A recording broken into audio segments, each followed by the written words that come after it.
So now the next video, I would just like to add, shows the great work of Same Sky. And this is an organization that you'll see with the women. They make beautiful jewelry. Francine's family is a long tradition in Hudson County, but Francine was in Rwanda and developed a philanthropic organization, and she's been feted at the United Nations and also a Forbes magazine. And now we have the women of Jersey City making the beautiful jewelry. And now we'll see the video.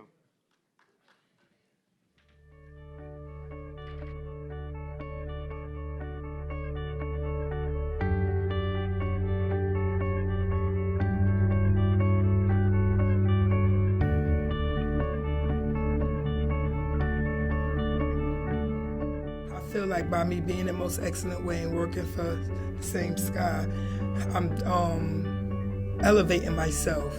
I have to crawl before I walk. I messed up along the line. So right now I'm just getting my life back in order to do the right thing. Somebody gave me a chance, so I just want to give back. Same Sky represents hope. And not only hope for women that have been incarcerated, but many of the women that will purchase the jewelry are clueless about what it's like to be in jail. So it eliminates boundaries. It connects women in so many ways. Because even though it is a sense of employment, but it is giving back to other people that don't have as well. And we're also in some sort of that situation, but not as bad as other people are. And it's just an honor to just be a part of a program that's like this, to give back to other people that also are in need. It's brought me from drugs and crime to actually staying home and doing something productive for other people as well as myself.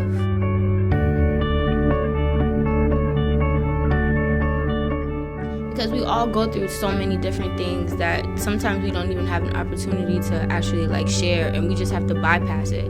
The Same Sky, it brings us together because I know that you have a problem and I know that you may have a problem, but all of us that have problems can make one big great solution, and brings all of us together as women, period. Women, young, old, it doesn't matter.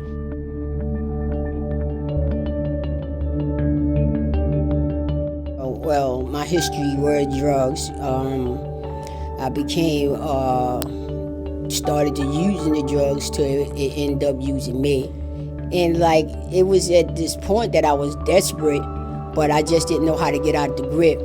So as I returned to what I knew from growing up, is praying and asking for help. Of course, God placed me in a place that I really didn't ask for, but jail, but then that's where the help comes.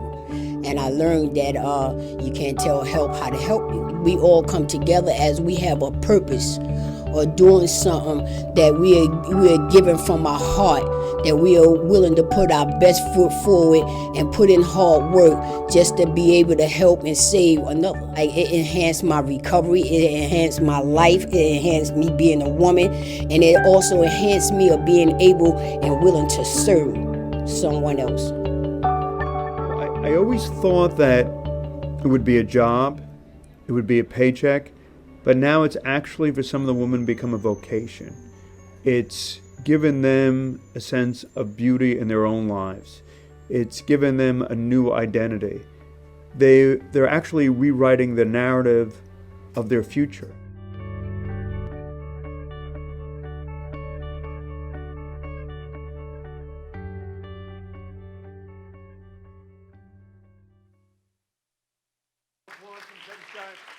And now I'd like our panelists to please come up. Our panelist ladies. Come on, Gloria. Look alive, Barbara. Oh, no, Barbara. Tonya, Nicole. The Reverend Regena Thomas. Give it up. Praise. Greatest Secretary of State. Judge Venable. Oh, I love Sheila Venable. So anyway, let me just tell you a story. So Judge Venable, who's right over here, who I love, happens to be from Jersey City. And I'm going to introduce the guests in a second. But the greatest story of Judge Venable was we had a young man who was before Judge Venable, and Francine's going to appreciate this, a young man who was before Judge Venable, and he said he never did drugs until he was in a traffic accident. And Regena and Judge Venable said, "Are you sure?" He said, "No, Judge, I never did drugs until I was in this traffic accident." Judge Venable said, "Are you certain you never tried?" "No, I never did drugs. I never did anything, no addiction." I'm like, oh no, this is going the wrong way. Judge Venable says, "Well, that's strange. I just got a letter from your mother who I know at church who said you had a problem since you were like 12. And then he sort of backed up and said, "Well, on second thought." And Judge Venable said, "You just have to be honest with me." But it's a great opportunity. So I just want to say thank you to our magistrate. I want to say thank you very much to Judge Wim being all the way here from South Jersey, and a friend of my dear friend, Judge Madeline Cox-Williams. Thank you very much, Judge, for being here.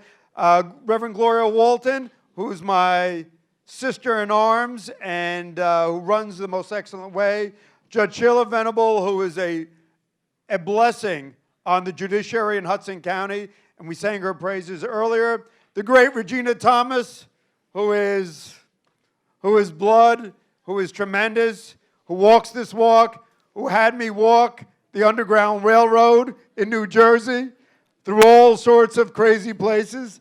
Also, to Administrator Gore, I just want to say thank you to you for what you did at MVC to making identification so much of a possibility. To Nicole and Tonya, new hairdos. All right, behave yourself, Elena. And also to the woman who made this all possible. To the woman who made this all possible, a very special woman. You know, to whom much is given, much is expected. Francine LeFrak was in Rwanda, and she saw the horrors of Rwanda, and she changed people's lives by the women making beautiful jewelry. And it's a great organization, samesky.org. And Francine suggested that we do something for the women in Jersey City. So we started the benefit collection. And I just want to share with you, that collection, that jewelry, enables women to work at crazy hours so that they can go to school and that they can go to work and they can supplement their income. Francine LeFrak singularly has made a difference in the lives of the women of Jersey City that are returning citizens. And so when I see my dear friend Senator Cunningham here and all of you, I'm just saying, here's somebody in Francine who's been recognized by the United Nations, the nation of France, Forbes magazine, for ethical consumerism. And that is, when we shop, let's lift up the people who make this beautiful jewelry so that they can reclaim their lives. Ladies and gentlemen, the great, powerful, strong, powerful woman who will lead this panel, my dear friend, Francine LeFrak. Thank you, Jim. You certainly lift and make things happen, because I certainly wouldn't be here if Jim didn't open the door and Jim didn't fight hard for ex-offenders and know the importance of jobs. But I would be remiss in not pointing out someone today who's having a very special day, and that's Tonya Franklin, who graduated high school today. She graduated high school today.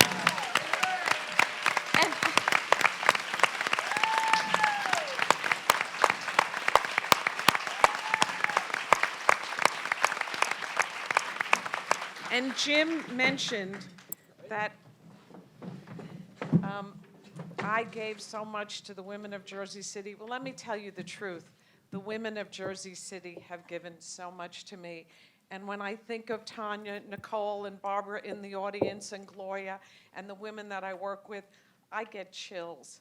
And I feel this unbelievable sense of pride that these women have reclaimed their life and took advantage of a job to give themselves a second chance. So please give them a round of applause.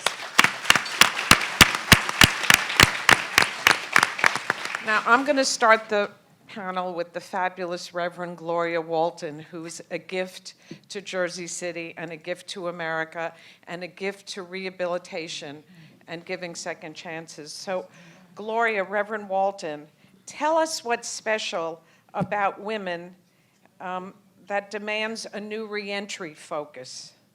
Is it just the difficulty of finding a job, family reunification, or is it housing? What makes women's cases so different?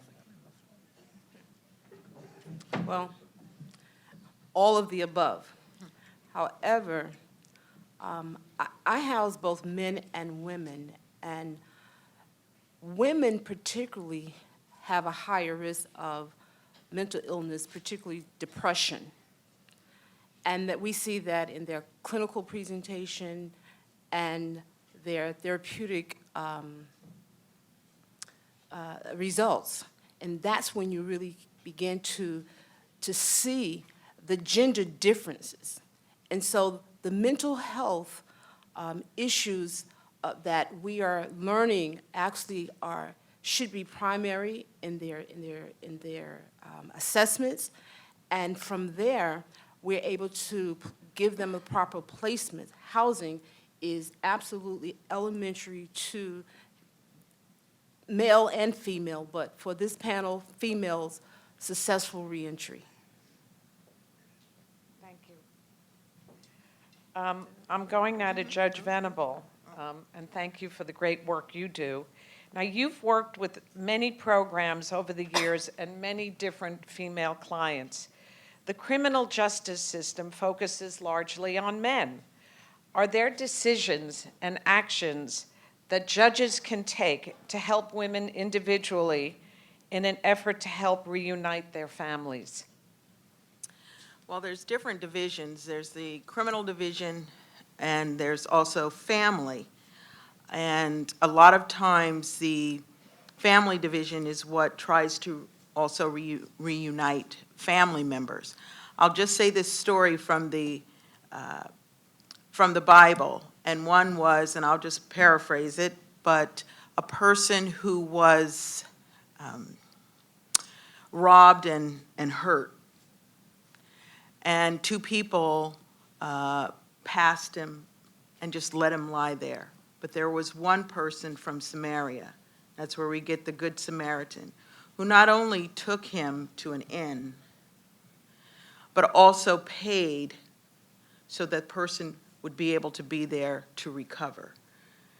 And I see here the providers, the people here are the Samaritans who are helping.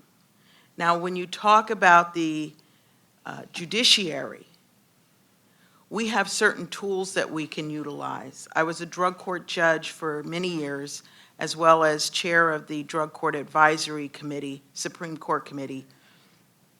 And that is a way of helping people once they are in drug court, where we use providers such as Most Excellent Way with Reverend Walton, where we try to help them because of the fact that, but for their addiction, they would not be before me.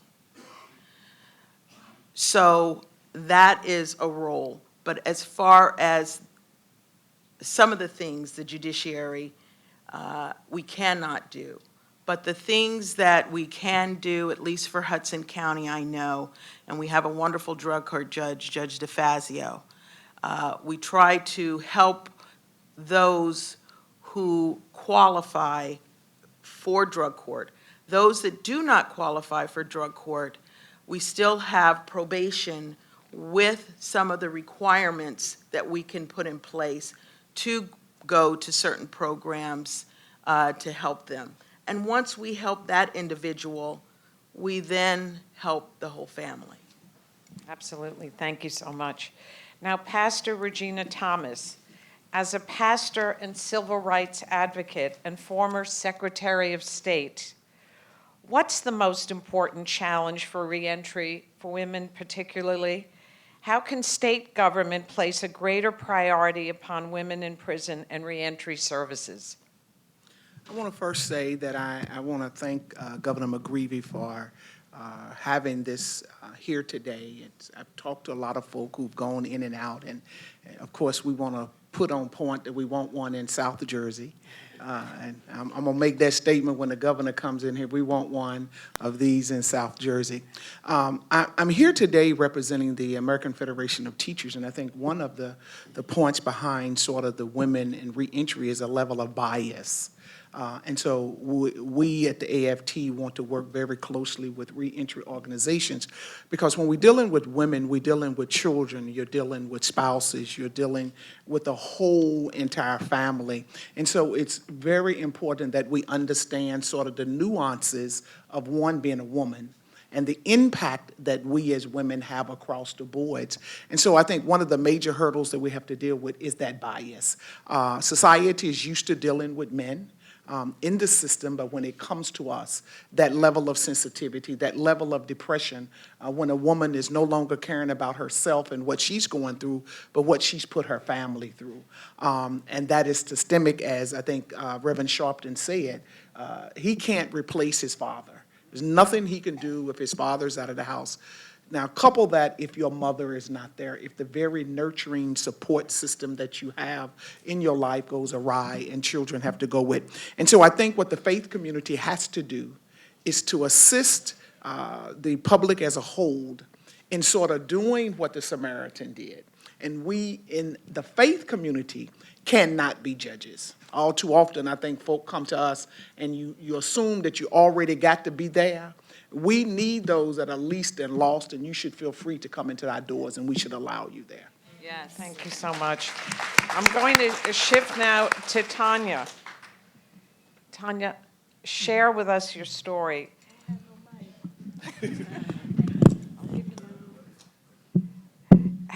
How did this incredible program help you from jail to the most excellent way? What difference did reentry make in your life? Can you share that with us? Yeah, just a little something.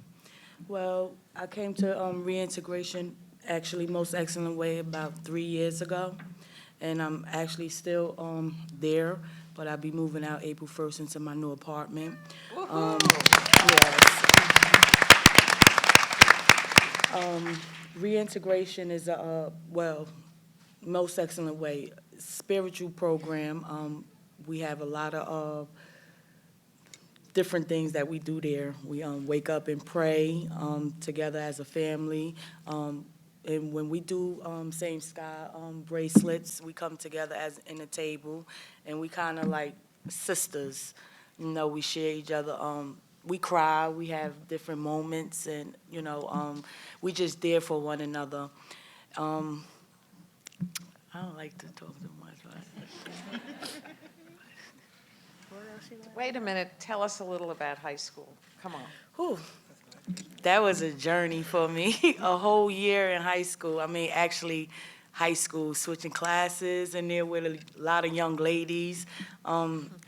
It was a journey for me, but it still didn't end. It just was one door closing and more opportunities opening. I was not open to it, but I actually got to grow on to something different that I knew at the end of the day was going to save my life. So I stayed, and I got the help that I needed. It been struggles, do all of it, but I stuck and stayed, and today I'm actually a high school graduate.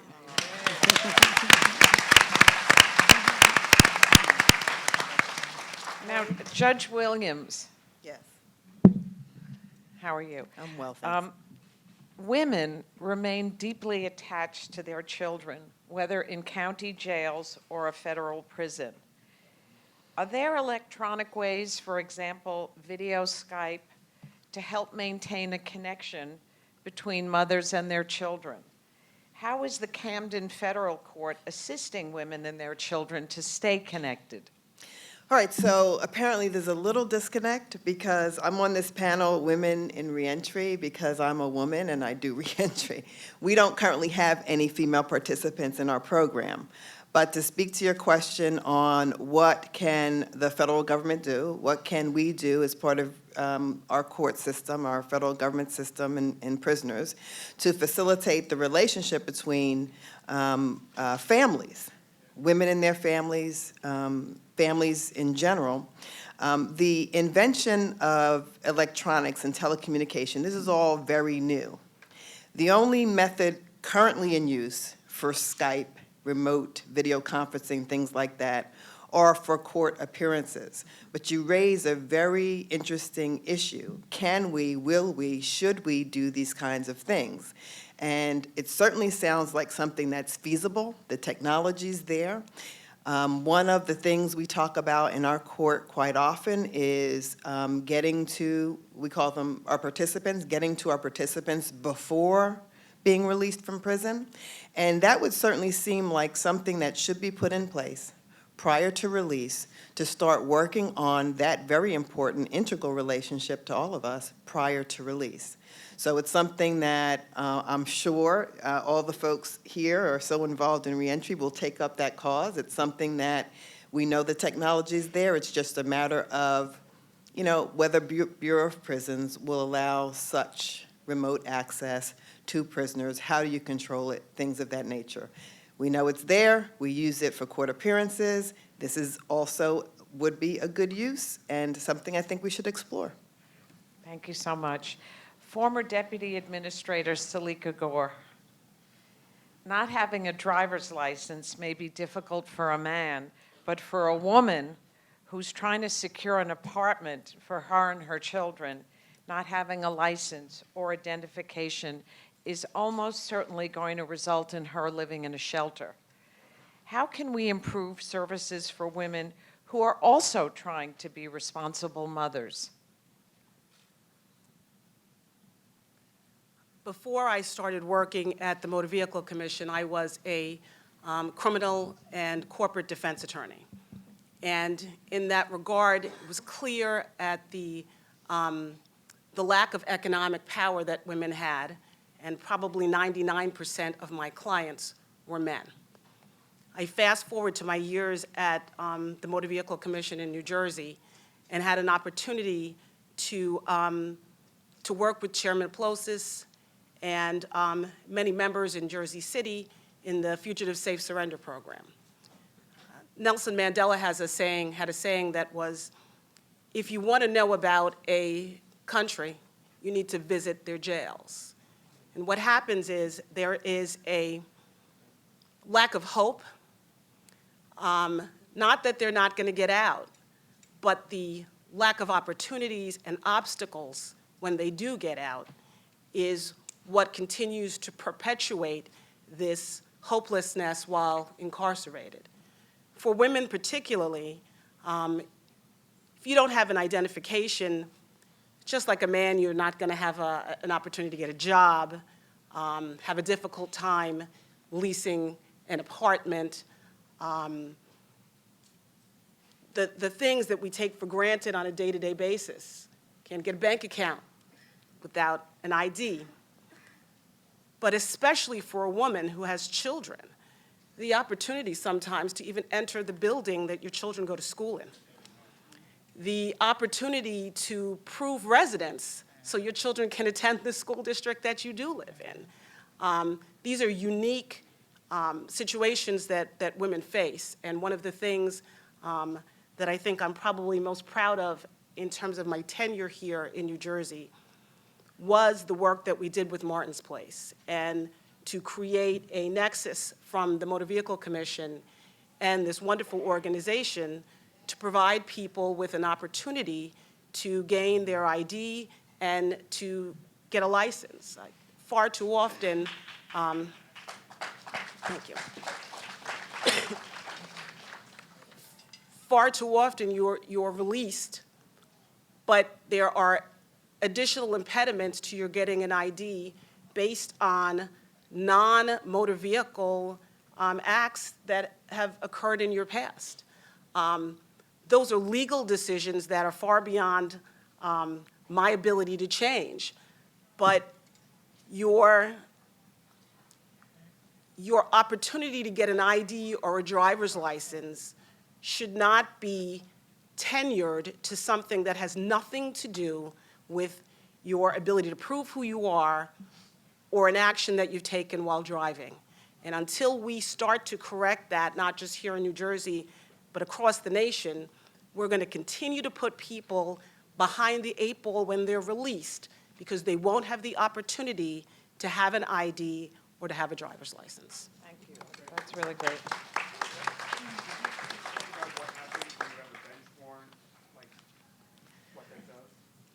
I'm going to use an example. Thank you, Governor McGreevey. When I was in private practice, I had a client who had a lot of money, and he was released from jail. And he had 19 suspensions in 14 municipalities across the state of New Jersey. It was a very profitable client for me. We essentially had to undo all the things that had taken place, all the suspensions that resulted in bench warrants for minor violations that had occurred, some of them almost 20 years ago, for as simple as a parking violation. It was very expensive and incredibly timely, with motions before municipal courts across the state, in order to undo all the things that was preventing this man, who finally had gotten his life together, from getting a driver's license, getting a car, and getting a job. You could have some issue that you didn't report to court for, and now you have a warrant. That warrant's going to prevent you from getting a driver's license. And many of you in the audience are volunteering your time and your efforts to represent people who are released and have an opportunity to deal with those issues in municipal courts. But until they're dealt with, that person who's released is unable to get an ID or a driver's license in many, many instances. And one of the things I can say to attorneys out there, if you have a client who's going to jail for 2, 3, 4 years, try to wrap up their municipal court violations in that plea up front, so that when it's time for them to be released, it's not a noose hanging over their head, preventing them from being a part of society and keeping them in the underground. Thank you. I know that Gloria deals with that every day. That is so important. Women, I love the topic of women because for every woman there's a child, in my home as it is. And having their ID and their the driver's license, because unfortunately, because of the judgmental component that so many of the employers still have, they have to look outside of the local communities for employment. And yes, in the inner city, we have easy transportation, but being transported for possible employment outside of the local community is very important. Visitations to their children, when their children is in care, whether it's relative care or foster care, those mothers are responsible for getting themselves to wherever the visitation is held. Unfortunately, sometimes our children are out of county. So being able to transport themselves there for the sake of family reunification is absolutely a must for women. Thank you so much. I want to turn our attention to the fabulous Nicole. Nicole, who's a Same Sky artisan, tell us your story and how Same Sky helped you with your financial independence. How did making the jewelry, which is this is the jewelry, compare with the chaos on the streets? What does Same Sky mean to you as a woman? And making something beautiful and knowing you're helping people in Rwanda too, how does that feel? Good afternoon, everybody. My name is Nicole Freeman. Given the chance and the opportunity to have a second chance at life and at Same Sky, as well as the Most Excellent Way program, I was very appreciative to have the opportunity to have that second chance. Working with Same Sky bracelets gave me a sense of tranquility in my life. I put my headphones on, put my music on, and I just get to work, and knowing that the bracelets I was making was going to benefit the women in Rwanda and the stuff that they needed, it came from the love of my heart. And if you have love for yourself and your children, you can have love for anybody and the compassion for it. Since then, I have actually graduated my program at Integrity House. I've successfully finished my program at the most excellent way. I'm working, and I am a worker at Blue Apron. I'm in the packing department. I pack the food that gets shipped out to people's houses. Successfully been there now 5.5 months, going into my 6th month at the end of this month. I'm also glad to say that it's been a 1.5 years clean and sober for me. Bravo.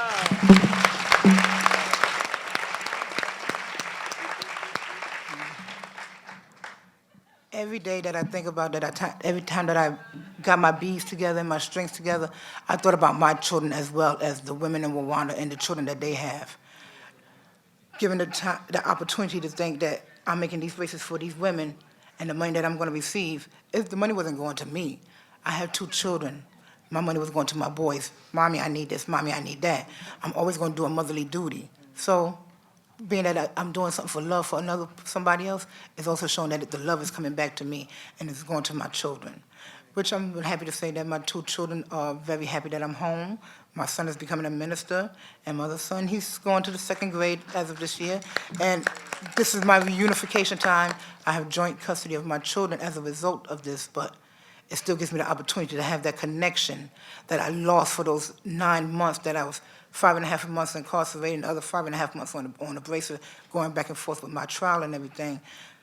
To be able to hold my son in my arms, sleep, and see him there next to me on the weekends or whenever, it gives me, great pleasure to say that, excuse me, I'm just happy to be home and everything has worked good out for me. Well, we're so proud of you. And I thank you, Francine. I thank you, Reverend Walton, Barbara, Tonya, Jim. I thank you for everything that y'all have done for me. Candace, I see you out there. Thank you because for you, you told me that it was okay to cry. Everything that's going on in my life, I have no greater pleasure but to thank the higher power above who got me through it every day and is continuing to get me through it as of today. But also, your very hard work. You've got to give yourself credit because when Nicole starts making those bracelets and puts her headset on, nothing stops her in the world. She goes 1,000 miles an hour, and the judge was so impressed with the work that she did. He took the ankle off of her. He took the bracelet off of her ankle and dropped the charges against her. So, yes. Bravo to you. Now, on this subject of women and reentry, I feel like we rushed through it. If anyone would like to make a comment and feel that maybe the question was a little narrow for what they wanted to express, this is your moment. Thank you. I also would like to thank Governor McGreevey as well because of the work that is done in the court. He would come and he would advocate also for someone for a second chance. And I said before Judge Venable said enough, Jim, please. But it was sincere, and when he mentioned the work of someone, I really truly believed him because of the compassion that he had. So I want to thank you for showing me something that maybe I would not have known had you not came in and started talking to me. Right now, the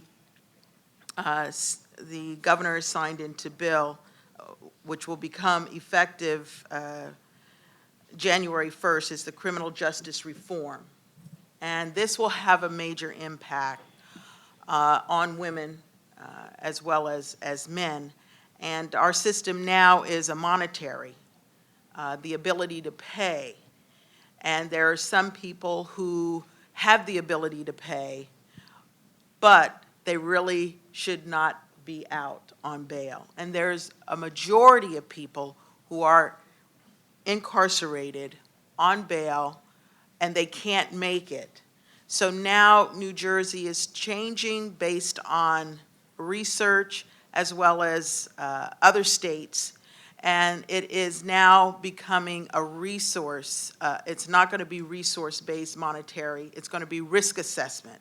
So a person will not have to be incarcerated waiting for their trial, which could be months and months and even, unfortunately, years sometimes, to where they will be able to be out with their family.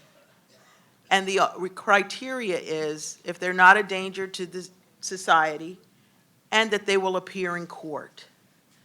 And so that, I believe, will help and families where somebody might not lose their job if they're working because they're incarcerated. So as a result of not being able to make bail. So that is, it's a major step.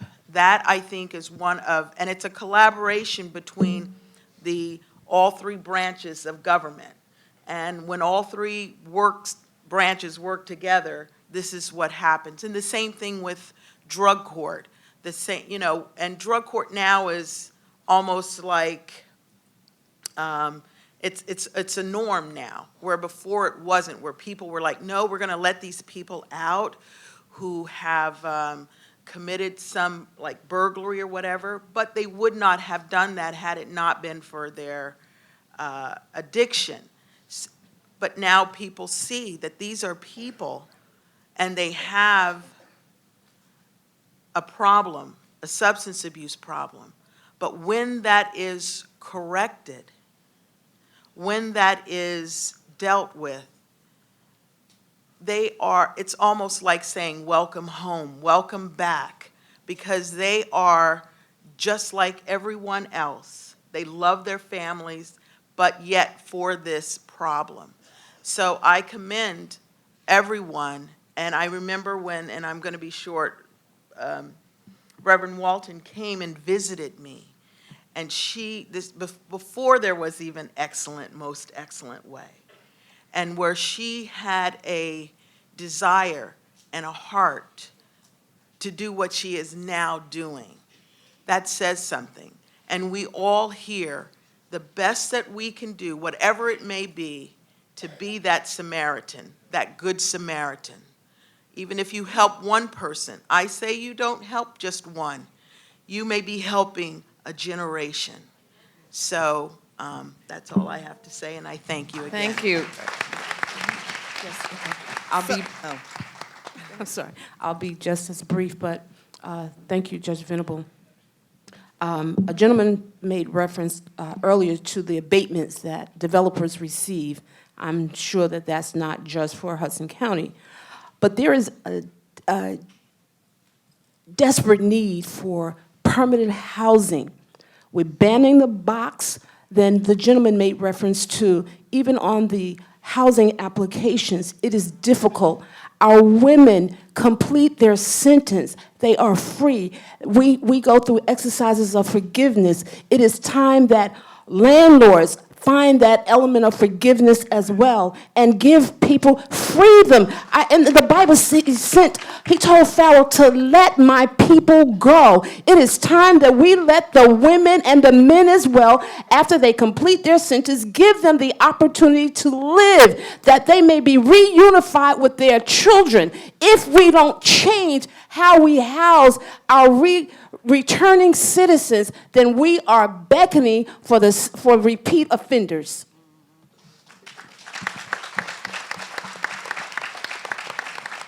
So I wanted to go back for a minute to the question that was posed. So two things. I sit in Camden, New Jersey, which is probably the most south any of you have ever been, but it's not the furthest south in the state. And so we have federal reentry in Camden. We've been up for about eight months. Yeah, last June we started. We had our first session. And as usual, with things that happen in the state, the South seems to be at the end of what's happening. Always, right? So now we are up and running in federal reentry in Camden.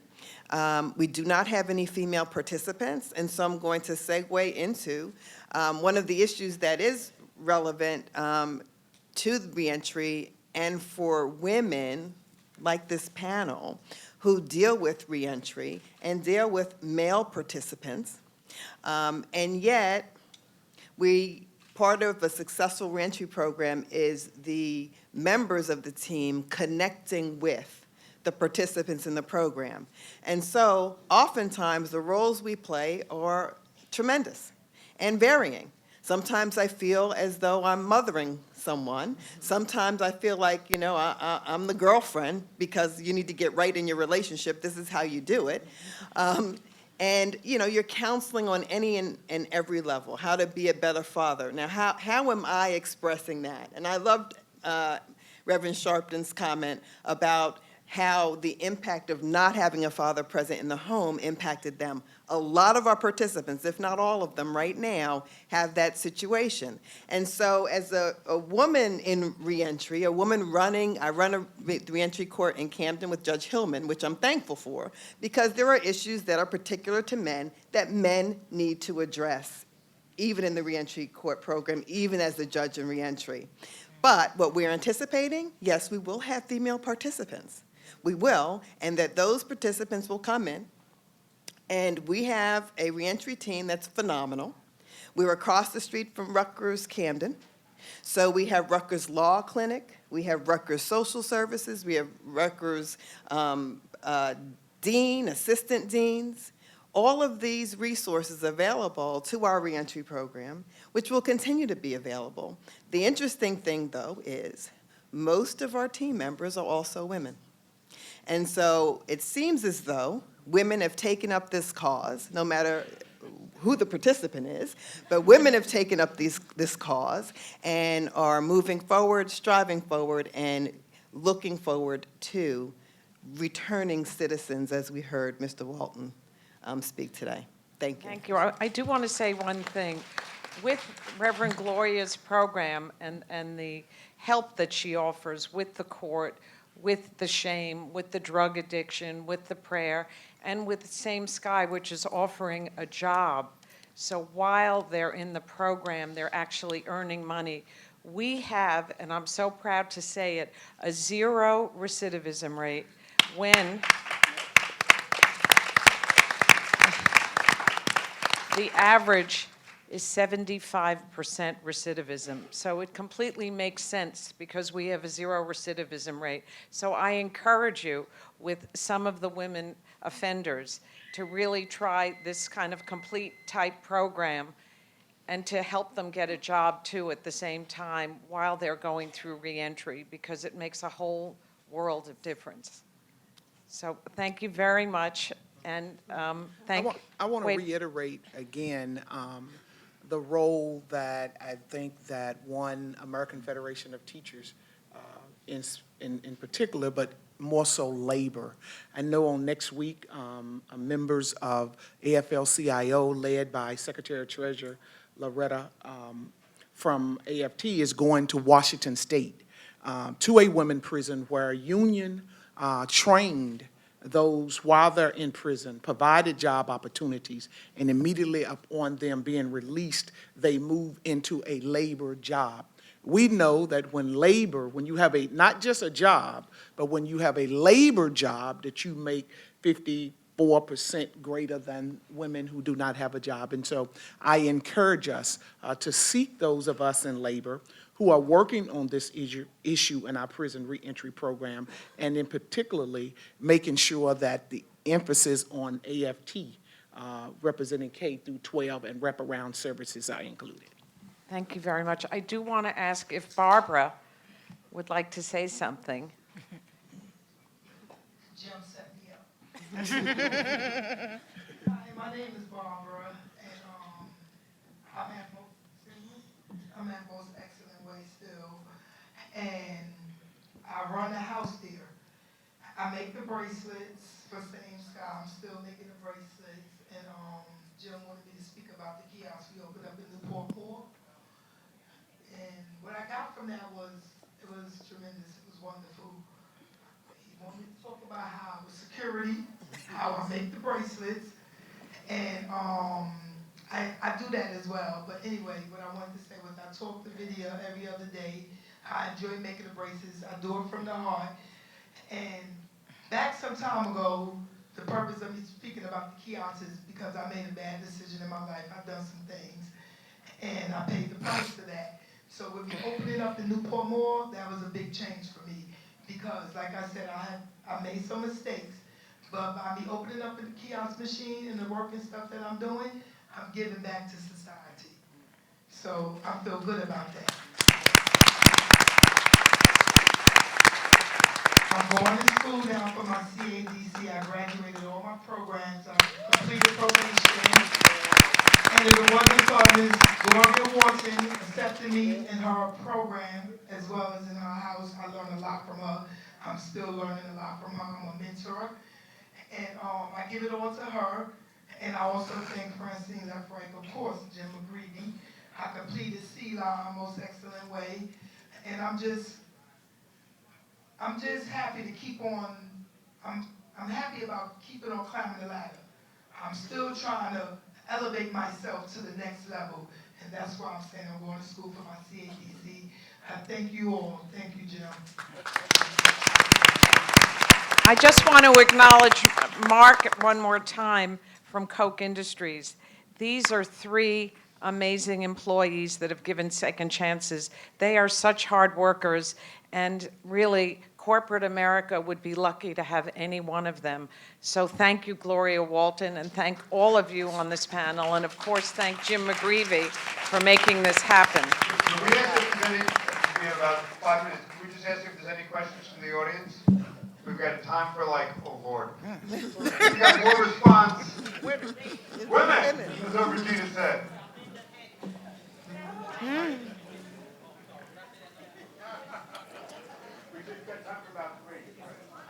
My name is Darla DeLeon.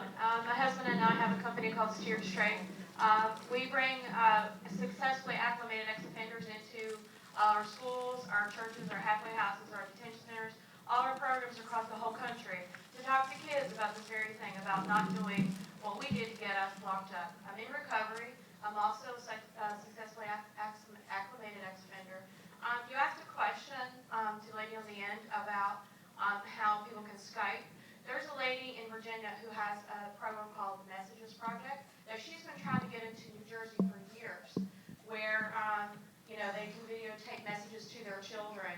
And it really does work in those communities. I'd be glad to give you that information for her if you would like it. I have to say, behind my drug addiction, I ended up in jail several times. If it were not for, and I have children, if it were not for this place called Lady Rest in Newark, New Jersey, it was a homeless shelter for women during the day, and then I would go to the Catholic Charities at night as a shelter. I would not be standing here today as a person in recovery. So those things are very important. Very important. I put people into treatment all around the country behind drug addiction. It is so hard to find, in this state especially, a place for women to go with children who need treatment, or women who are pregnant who need treatment. They want to put them on Suboxone, but that's not the best option.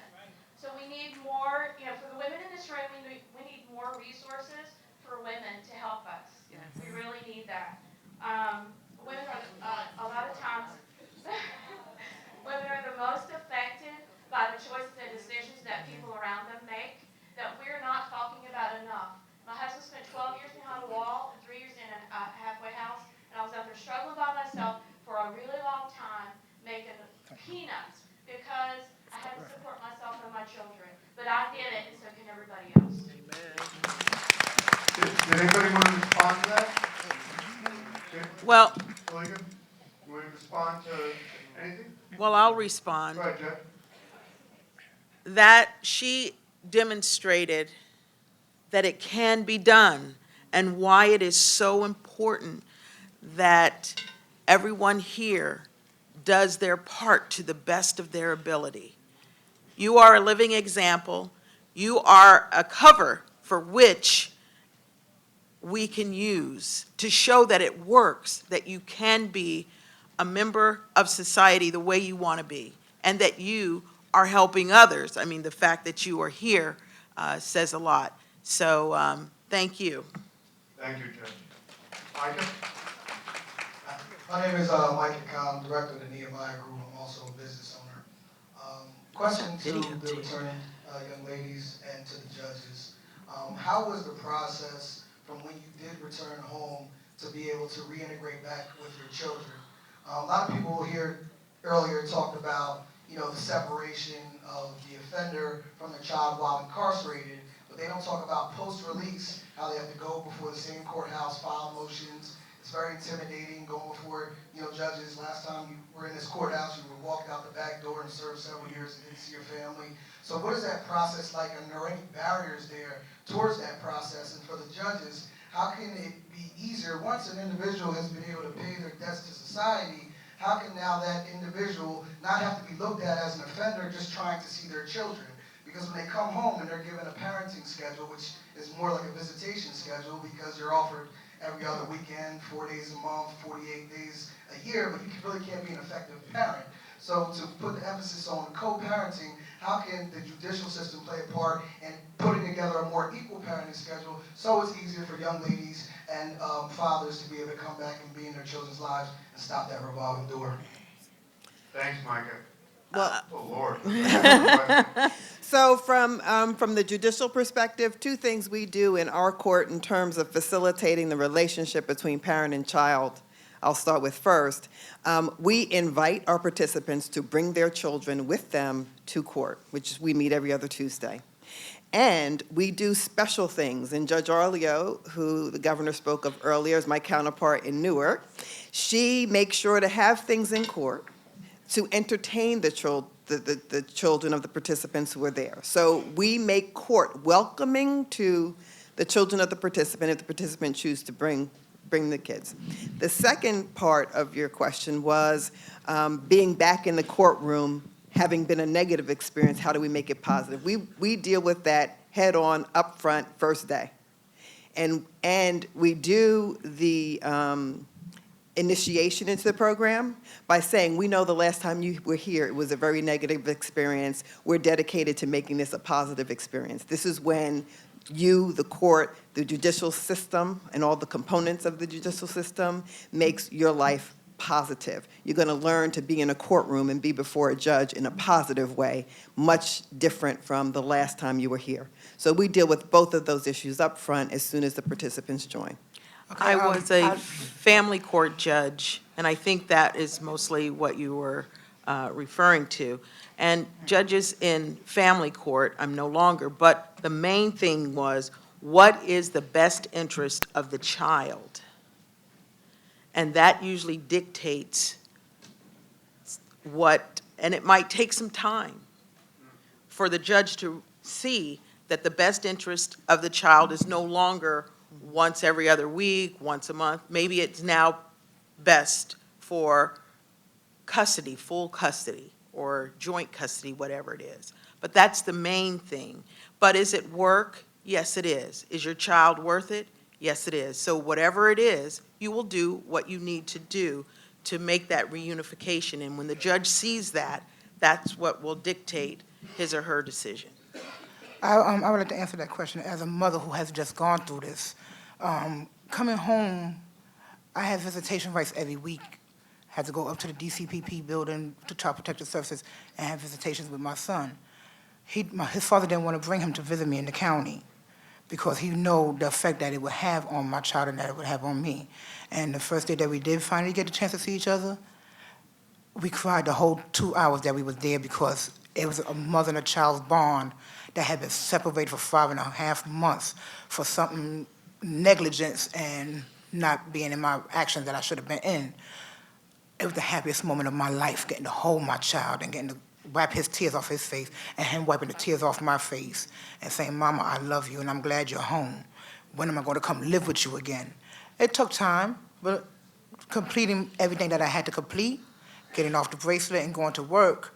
I have my apartment. He has his bed in his own room. So that time away from him to get into that back to that time with him, wasn't hard for me because I know how me and my child was. we had that special bond that nobody can break. A mother and a child is always going to be a certain way. When a child is separated from their parent, you know, they never know what's going to happen. Like with my oldest son, he decided he wanted to go to West Virginia. Now he tells me he wants to become a minister. That shows that the good parenting that I did do before everything that happened, before my incarceration, now shows the better parent that I am now that I'm home and I'm doing what I'm doing to have an apartment, have a job, being successfully clean and sober, and the reunification of having my own place and my children with me, getting to cook their meals, getting to clean their noses when they're sick and taking them to the doctors and doing what I had to do. Going through the courts for it, when I first went to court, the judge was like, well, you know, if you don't do what you got to do, you don't straighten up right, you're not going to have a chance with your child. But by the end of that session, which was the same day that I completed my program at Integrity House, October 27th, the judge told me, I have no problems with you. I have seen that you have done everything you had to do successfully, and if it's all right, you and the father have sat down and made an agreement, we had joint custody of our child. That way, he doesn't have to worry about whether he's going to see his father. He doesn't have to worry about if he's ever going to see his mother. He has the opportunity to spend time with both of his parents, and I'm happy for that. Amen. Thank you. We have time on politics. Hi, I'm Jen, and I am a 12-step volunteer in several county jails here in New Jersey and Edna Mahan Prison. And I want to say every one of you are amazing. I think I've been paying close attention today. And I know Governor McGreevy said earlier this morning that 70% of those behind bars have substance abuse problems. And, you know, when we bring these meetings into Edna Mahan, maximum security especially, you know, we get 5 to 20 women. And my question is, and also when we go in, we check in and all that, we know that these women also have to choose between church or are they going to go and try to get sober, you know, at the meeting.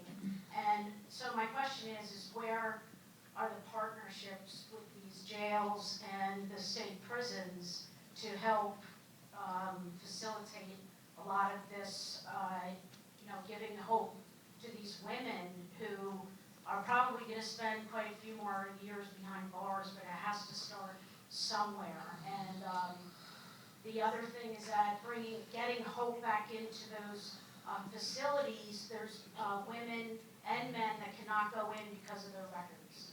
And I think that needs to be changed as well. That's all. Thanks. Does anybody want to touch treatment or importance? But again, I mean, I just want to thank the Department of Corrections, Commissioner Lanigan, and all the parole board members that are here. Could we ask the members of the parole board to please stand up on the back table? Thank you for being here. Chairman Pelosi, all the members, thank you. Thank you. It's not often that you have a parole board here at a conference on prison reentry. But, I mean, we work, I know, in Hudson County Jail. Is Penny still here? We do actually yoga, we have AA, we have, whether somebody is of the Muslim faith, the Jewish faith, Christian faith, we have all sorts of offerings in the community because we believe that's part of that spiritual journey is what helps to reclaim lives. We've got time for 2 more. Jack? Thank you so much. Good afternoon. I wish I was good. My name is Jacqueline Williams. I am a community advocate. I'm also a founder of a nonprofit organization. My question to you all, especially for the judges, how can we, as concerned citizens, as parents, go about getting help for our children, our young adults? Because the state of New Jersey, for those who are on Medicaid, ceased to provide mental health care for our children. And there are many children in our communities who need this help. So what is out there that we can provide to parents and our children so that they can get the assistance they need? Well,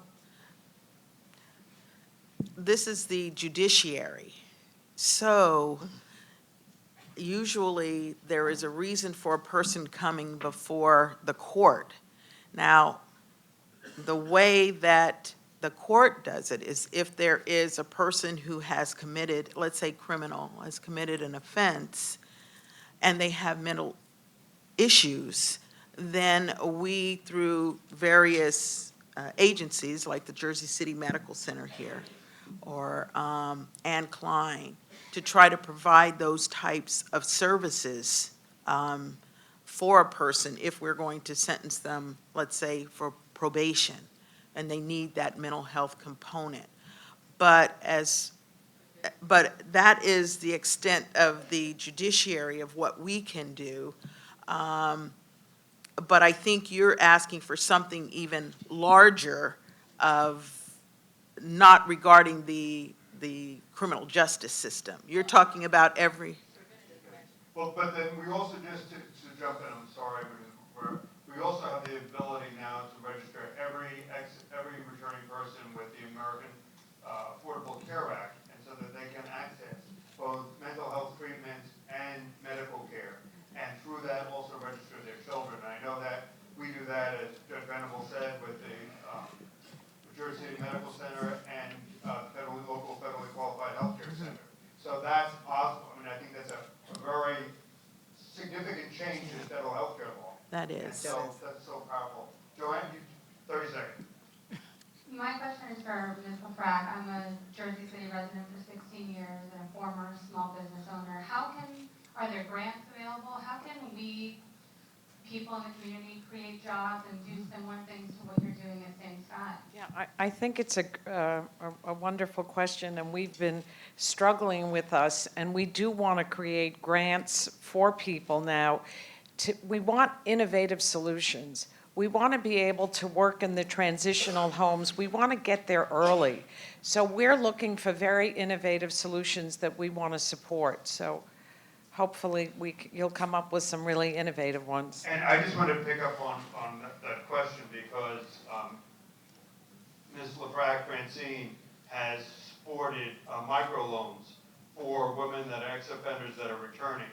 And so we do that with our great team in Jersey City, and I don't know where Kathleen is, but we work with Same Sky and helping women that are returning citizens receive the necessary capital. So not only is Francine supporting in terms of employment, there's Kathleen, not only, don't be so shy, not only is it supporting, but also these microloans are really important of giving women capital. But thanks, Joanna. If you want to see Kathleen afterwards, more than welcome. And our last question. Thank you very much for having this female panel. We need to take this on the road. My question is, how in your roles do you take all the mitigating factors that make me an ex-offender or getting ready to make me one, because there's so many rules and regulations, seriously. With the driver's license issue, all of us get ready to be an ex-offender. Because if I don't pay my parking ticket, that suspension is coming. That warrant is coming. So this system is so bent on making us ex-offenders, there's very little help. When families are returning, how do you get diapers to really help? Because they told her she had to have an apartment. She had to have furniture. Now, all of a sudden, in the state of New Jersey, we don't do furniture vouchers anymore. We can't help you get nothing. So the help is not here. So how do we take this power right here? Because I'm regular like this. But how do we take this power and make it work when the governor just closed all the mental institutions? And I hope you won't help us about that. Because we can't get no help if the help's not there. Okay, I am the last one. I know you're taking this mic. Y'all know I'm going to be up here 40 more minutes. But how do we make this work? Because we're talking about some real solutions today. But the problem is the pieces of the puzzle are broken. This is one piece of reentry. How did I get here? And what are we going to do to keep our children from continuing to come here? Because it's a recidivism cycle, because all the support services are not there. And when will we hold providers accountable? Everybody's not delivering the same level of care, but everybody's making money. Sister, wait a minute. I got an answer. I got an answer. I got an answer because I got an answer, and me and you gonna get together. And me and you gonna get together, and we gonna stay here while the governor here, and we gonna when they talking, we gonna get in line for the question get asked. Here's what we need to do, and this is for real. This coming from the bottom of my heart. And I think it was said earlier, We got to elect people who are sensitive to our issues. You got to run for office. You have to run for office. Some of us got to begin to not allow folk who do not have our vested interest run politics. And the best way to do it is to elect those persons who are sensitive to our issue. This is a nonpartisan forum. I don't want to put no politics in this thing. But I'm saying, if they not doing right by you, remind them and vote somebody else in. Okay, I specifically. Mark, are you leaving? And Hillary Clinton be looking for you. So I want to speak to that issue particularly. So, is my mic not on? No, it's a little Okay. I became the Deputy Administrator of the Motor Vehicle Commission in 2010. I joined in 2010 as an appointee. And when I had an opportunity to witness fugitive safe surrender in Atlantic City and see the thousands of people that came in and were assisted, because what happens very often is you may be released from your current crime, but you have bench warrants and other issues that still make you part of the underground, the invisible society in New Jersey. The benefit of me seeing the program in Camden was that when the program came here to Jersey City, I was able to make the work that the Motor Vehicle Commission did much more effective. So you didn't just walk in and get a pamphlet anymore. We gave you an abstract and told you where to go to clean up your outstanding municipal matters. It is correct. Who you elect makes a difference. But as women, and we are a panel of women, I am a mother, I have fostered children, we care. It doesn't make a difference what your party is. You're a member of this society, you're a member of this community, you want to make the place better that you live in. Chairman Plosis in the back of the room probably doesn't even realize that that walk through Atlantic City, through that church, was what changed my mind and is what opened my eyes to making the process better from a Motor Vehicle Commission standpoint. We all, frankly, in this room can lend our voices and our talent in some way to improve people's lives in reentry. Take this as an opportunity to do better yourselves. Thank you. Thank Can I you just so respond to, I'll be the last, just very quickly. Okay, the last person and the other talked about the resources that was needed.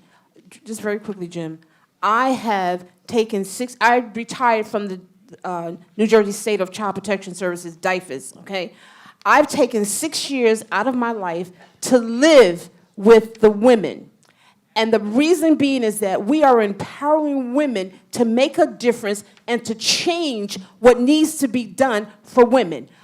She said she's a mentor. That's what we're doing. We are raising and empowering women so that they can come to the front line and tell not just their story, but also inform the policy makers of what is really needed. Not what's read in the books, but what the reality is for women returning to society.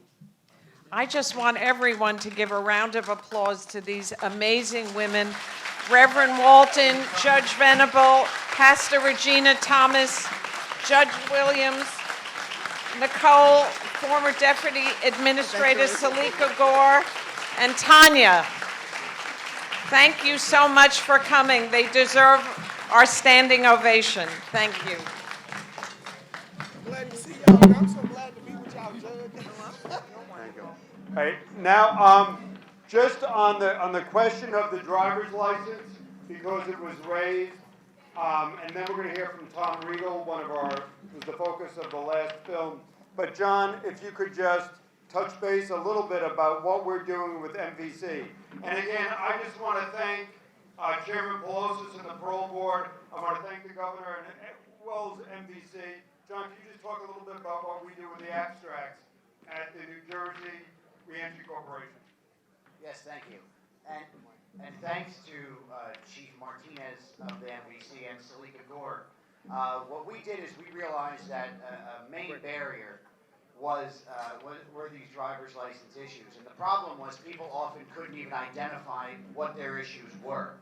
So what we did was, thanks to Selika Gore and Chief Martinez, we now have a program where we can get an extended abstract which lists all of these docket numbers and violations around the state, emailed to us. When we get that, we give them to one of our 55 pro bono lawyers around the state, who then start to clear it up by trying to convert old fines to jail time. And that program's been about 95% successful in fines. Thank you, John. Thank you, John.